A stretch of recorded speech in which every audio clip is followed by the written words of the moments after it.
আসসালামু আলাইকুম সবাইকে, কেমন আছেন সবাই? আশা করি অনেক ভালো আছেন। ব্লেন্ডারের বেসিক টু অ্যাডভান্স কোর্সের প্রথম আমাদের আজকে ৪র্থ নম্বর পর্ব। এই পর্বে আমরা জানার চেষ্টা করব কিভাবে আমরা বেসিকের যে বেসিক অবজেক্ট আছে কিছু, সেই অবজেক্টগুলো কিভাবে ক্রিয়েশন করব অ্যান্ড আমাদের ইউআই সম্পর্কে একটা ধারণা থাকবে অ্যান্ড আমাদের এই বিষয়গুলো নিয়ে আজকের ভিডিও। তো চলুন ভিডিওটি কথা না বাড়িয়ে শুরু করা যাক। প্রথমে আমরা যদি আমাদের এই ব্লেন্ডার ওপেন করি, সেখানে আমাদের 3টি অবজেক্ট দেখতে পাবো, একটি ক্যামেরা, একটি লাইট অ্যান্ড একটি কিউব অবজেক্ট। তো আমরা এইগুলো সবগুলোকে প্রথমে ডিলিট করব। তো এবং আমরা সাথে সাথে দেখব যে আমরা কিভাবে মুভ টুলের বিভিন্ন কাজ করতে পারি এবং সাথে সাথে আরও কিছু কাজ আছে, সবগুলো কাজে দেখব। তো চলুন আমরা শুরু করি। প্রথমে আমরা এই সবগুলোকে ডিলিট করে দিই। এখানে ডিলিট করার জন্য আমাদের এই 3টাকে সিলেক্ট করতে হবে। আমরা এই সবগুলো অবজেক্ট দুইভাবে সিলেক্ট করতে পারি। এখানে আমাদের এই যে সিলেকশন টুলটা, এটাকে সিলেক্ট রেখে আমরা এইগুলোকে সবগুলোকে ধরে যদি ড্র্যাগ করে টানি, সেক্ষেত্রে আমাদের সবগুলো সিলেক্ট হবে এবং কিবোর্ডের ডিলিট প্রেস করলে ডিলিট হবে এবং আমরা যদি কিবোর্ডে এক্স প্রেস করি, সেক্ষেত্রে আমাদের একটা পপ আপ আসবে, সেখানে ডিলিট করলে এখানে ডিলিট হয়ে যাবে। আবার আমরা এইগুলোকে যদি চাই যে একবারে একসাথে সিলেক্ট করব, সেক্ষেত্রে আমাদের কিবোর্ডের এ প্রেস করতে হবে। এ প্রেস করলে সবগুলো সিলেক্ট হবে এবং সেগুলোকে যদি ডিলিট করতে চাই, ডিলিট বাটনে ক্লিক করলে ডিলিট হয়ে যাবে, অথবা এক্স ক্লিক করে ডিলিট করে দিলে ডিলিট হয়ে যাবে।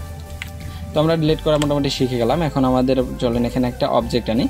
এখানে অবজেক্ট আনার ক্ষেত্রে দুইভাবে আনতে পারি। এখানে আমরা যদি অবজেক্টে ক্লিক করার পর এখানে অ্যাডে ক্লিক করার পর, এখানে অ্যাডে যাওয়ার পর মেশ, তারপর মেশ থেকে এখানে আমরা যে অবজেক্টগুলো দেখতে পাচ্ছি, প্লেন, তারপর কিউব, সার্কেল, ইউভি স্ফিয়ার, এইগুলো আমরা নিতে পারবো। এখানে আমাদের সাধারণত আপনাদের মাঙ্কি পর্যন্ত থাকবে, এই নিচেরগুলো থাকবে না। তো পরবর্তীতে এগুলো আমি দেখাবো যে এগুলো কিভাবে আনতে হবে বা অ্যাড করে নিতে হয়। তো আমরা আপনাদের এই প্রথমেই কয়েক জিনিসই দেখাই।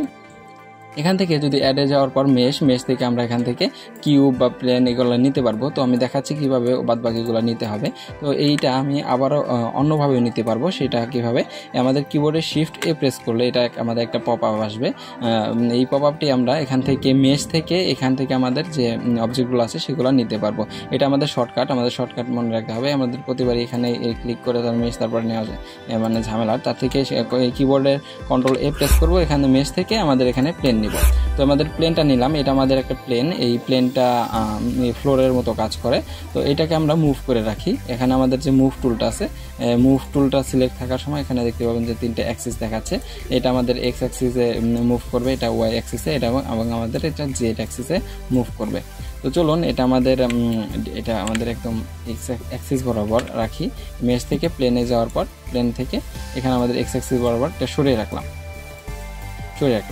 এখন আমাদের মোটামুটি এখানে দেখতে পাবেন যে আমরা যদি আবার শিফট এ প্রেস করে এখানে কিউব আনি, এটা কিন্তু আমাদের এই জায়গায় প্রত্যেকবারই এখানে আমাদের এই যে অবজেক্টগুলো আছে সেই অবজেক্টগুলো ক্রিয়েট হচ্ছে, অর্থাৎ মাঝখানে এখানে ক্রিয়েট হওয়ার একটাই কারণ, এখানে দেখতে পাবেন যে এই যে একটা অরিজিনে এই যে সিলেকশন এই কার্সরটা কিন্তু এখানে দেওয়া আছে, এর জন্য এটা প্রত্যেকবারই এখানে ক্রিয়েট হচ্ছে। তো চলুন আমরা আরও কিছু অবজেক্ট ক্রিয়েট করি, এগুলোকে আমরা মুভ করে একটু সরিয়ে রাখি। আমরা শিফটে প্রেস করলাম, শিফটে প্রেস করার পর এখান থেকে আমরা সার্কেল নিলাম। সার্কেলটা আসলে সার্কেলের ফেস নেই কোনো, এর জন্য সার্কেলটা দেখা যায় না, একটা আউটলাইন হিসেবে থাকে। তারপর আমরা এখান থেকে ইউভি স্ফিয়ার নিলাম, ইউভি স্ফিয়ার, দেন শিফট এ এটা নিলাম,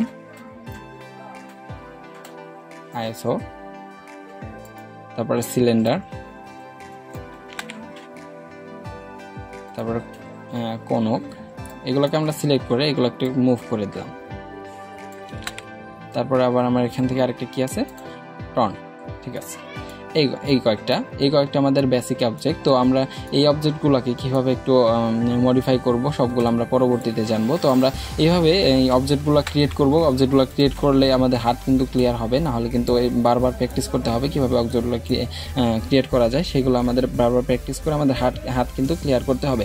তো দেন আমরা চলেন পরবর্তীতে যাই। এখন এই যে এই অবজেক্টগুলো, যে কোনো অবজেক্টই আমরা এইভাবে ধরে এখান থেকে আমাদের মুভ টুল সিলেক্ট করা আছে, সেজন্য এখানে আমরা যে কোনো দিকেই মুভ করতে পারবো। দেখতে পাচ্ছেন এটা মুভ করতে পারবো। আমরা কিবোর্ডের মাধ্যমে কিভাবে মুভ করব এগুলো সব আমরা দেখব। এরপর আমরা যে কোনো অবজেক্ট এভাবে সিলেক্ট করে এখানে মুভ করতে পারবো, যে কোনো দিকে মুভ করতে পারবো। তো এরপর আমাদের যে সিলেকশন টুলটা আছে সেটা আমরা সিলেক্ট করে নিলাম। এখন এখান থেকে আমরা যদি চাই যে এই অবজেক্টগুলো মুভ করার জন্য আমাদের ফ্রি কিবোর্ড ইউজ করব, সেক্ষেত্রে আমাদের জি প্রেস করতে হবে। আমি এইগুলা সবগুলারই শর্টকাট আপনাদের দেখিয়ে দিয়ে সবগুলো কিভাবে কাজ করে সবই আপনাদের দেখিয়ে দেবো। কিন্তু এই পর্বে আমরা এই অবজেক্ট ক্রিয়েশন অ্যান্ড আমাদের যে ইয়াটা আছে ইউআইটা আছে এই ইউআইটা সম্পর্কে কথা বলবো। তো আমরা এই মোটামুটি অবজেক্টগুলো ক্রিয়েট করে ফেলছি, এগুলোকে আপনারা সবাই ক্রিয়েট করবেন এবং খুব দ্রুত ক্রিয়েট করার চেষ্টা করবেন যাতে আপনাদের হাতটা ক্লিয়ার হয়। তারপর আসেন ইউআই নিয়ে। আমাদের এই ইউআই মানে কি ইউজার ইন্টারফেস, এই ইন্টারফেসটা যদি আমরা চেঞ্জ করতে যাই, যদি এই যে আমাদের একটা ফাইল ওপেন আছে এই ফাইলটি যদি আমরা সেভ করি, যেভাবে সেভ করব সেইভাবেই এই ইউআইটা থাকবে। যেরকম যদি আমি এইটা এইদিকে একটু বড় করি, তারপরে এইটা এইদিকে একটু বড় করি, অথবা এখানে আমাদের কিন্তু অবজেক্টের নামগুলো পাবেন, এখানে দেখতে পাচ্ছেন অবজেক্টের নামগুলো আছে, প্রত্যেকটা অবজেক্টের নাম দেওয়া, তারপর এখানে অবজেক্টগুলো আছে।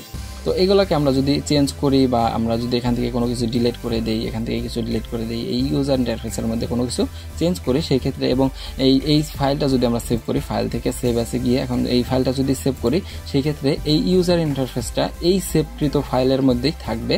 এবং পরবর্তীতে যদি আমরা ব্লেন্ডার ওপেন করি সেই ক্ষেত্রে তখন আবার কিন্তু আমাদের যে নতুন ইন্টারফেস, অর্থাৎ আমাদের যে ব্লেন্ডার ওপেন করার সাথে সাথে প্রথমে যেরকম ওপেন ছিল সেই রকমই কিন্তু আবার এরকম হয়ে যাবে। তো যদি আমরা এটা ফিক্স করতে চাই যে আমরা এইটাকে একটু বড় করলাম অথবা এখানে কোনো চেঞ্জ করলাম, এখান থেকে আমাদের যে কোনো লেআউট, টেক্সট পয়েন্ট বা শেডিং, অ্যানিমেশন যে কোনো একটা ডিলিট করে দিলাম, এখান থেকে ডিলিট করে দিলাম, সেই ক্ষেত্রে কিন্তু আমরা যদি চাই যে এটা আমাদের দরকার নেই, এটা কোনো সময় থাকবে না, তো সেই ক্ষেত্রে আমরা এটাকে ডিলিট করার পর এখান থেকে আমাদের ফাইলে চলে যাব। ফাইলে চলে যাওয়ার পর এখান থেকে ডিফল্টে গিয়ে সেভ স্টার্ট অফ ফাইল, এইটাকে আমরা যদি ক্লিক করি সেক্ষেত্রে আমাদের এই অ্যানিমেশনের যে অপশনটা এখান থেকে সব সময়ের জন্য চলে যাবে, এটা কিন্তু আর পাওয়া যাবে না। যখনই আমরা ব্লেন্ডার ওপেন করব তখনই আমাদের এটা থাকবে না আর কি।